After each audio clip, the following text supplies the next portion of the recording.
former President Donald Trump indicted today on more than 30 counts related to business fraud. This is a first in U.S. presidential history. CNN's Gloria Pazmino joins us now live in New York City with the latest on the indictment. Gloria. A historic first this evening. Former President Donald Trump indicted by a Manhattan grand jury, marking the first time in American history that a former or current president is facing criminal charges. And now that indictment is under seal. And we expect that the charges will be announced over the next several days. But sources familiar with the investigation tell us that former President Trump is facing up to 30 counts related to business fraud. Now, all of this is in relation to an investigation by the Manhattan District Attorney Alvin Bragg having to do with this alleged role that Trump played in a hush money pay scheme involving adult film star Stormy Daniels. All of this in the lead up to the 2016 presidential election. And now sources tonight also telling us that former President Trump is expected to appear in court on Tuesday next week.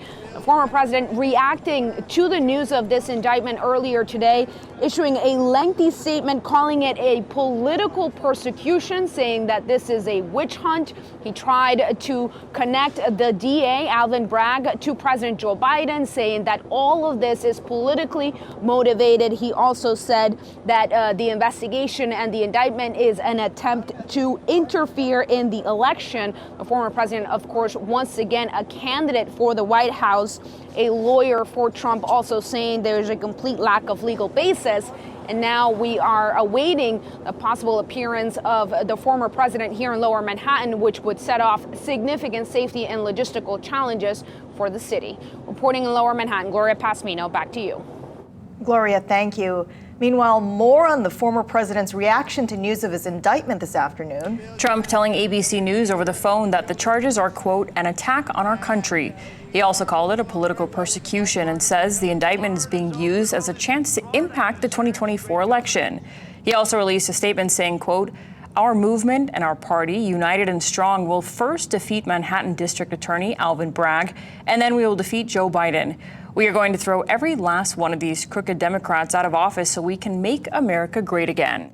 Trump's attorneys say he did not commit any crime and will fight the, quote, political persecution in court. Hawaii's congressional delegation today also chiming in on the indictment. Hawaii U.S. Senator Mazie Hirono has been vocal about Trump's indictment. She said before that if the grand jury finds reason to indict him, it should. In a statement, Hirono said this means that, quote, though everyone is presumed innocent until proven guilty, no one is above the law, and everyone, including former presidents, can be held accountable. This is what the rule of law means. And Hawaii U.S. Representative Jill Tokuda said in a statement, quote, the rule of law is a pillar of any democracy, and that means that no one, including former presidents, is above the law. The indictment of a former president is unprecedented in our nation's history, yet so is the harm that Trump caused the country and to the office of the president. I have faith in our legal system and our courts to hear this case fairly and deliver justice. Senator Brian Schatz also released a statement saying, quote, the judicial process is working independently as it should to uncover the facts and apply the law. And the shock of Trump's indictment also being felt here in the islands. KITV4's Tom George is following this developing news for us today. Tom.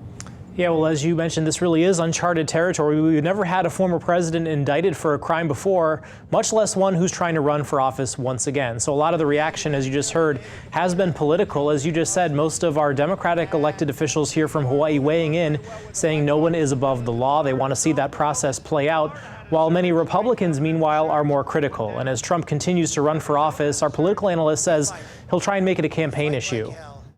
Donald Trump is being Donald Trump about this and using the usual kind of political tactics against Democrats and against his opponents to make his case. He's also using it as a test of Republican loyalty. If you don't support my criticism of this case and how unfair it is and how it's a conspiracy, you're an anti-Trump Republican, which is not a good thing to be. And that's exactly what the chair of Hawaii's Republican Party told me today. He called the investigation and indictment a, quote, witch hunt, and said he believes Trump is still the favorite to win our state's Republican caucuses in March of 2024. So I think his base sees this as an attack on them. So I do think that Trump supporters will be even firmer in their support for him. Now, although Joe Biden won Hawaii in 2020 by a wide margin, it was actually also one of only 7 states where Trump improved between 2016 and 2020. And as a matter of fact, Hawaii had the largest swing towards the GOP of any state. Now, Garcia says while he can't make an endorsement as chair of the Republican Party, he does say the indictment doesn't change anything and that the Hawaii GOP will back the former president if he does in fact win the Republican nomination. Now, Honolulu Mayor Rick Blangiardi, meanwhile, who once voted for Trump himself for president, refused to comment today on that indictment. Tom George, KITV4, Island News. Tom, thank you. And we'll have continuing coverage on the Trump indictment on air, online, and across all social media. So be sure to stay with us as we bring you the latest developments on this historic moment. You can also download our free KITV4 News app to get breaking news alerts sent right to your phone.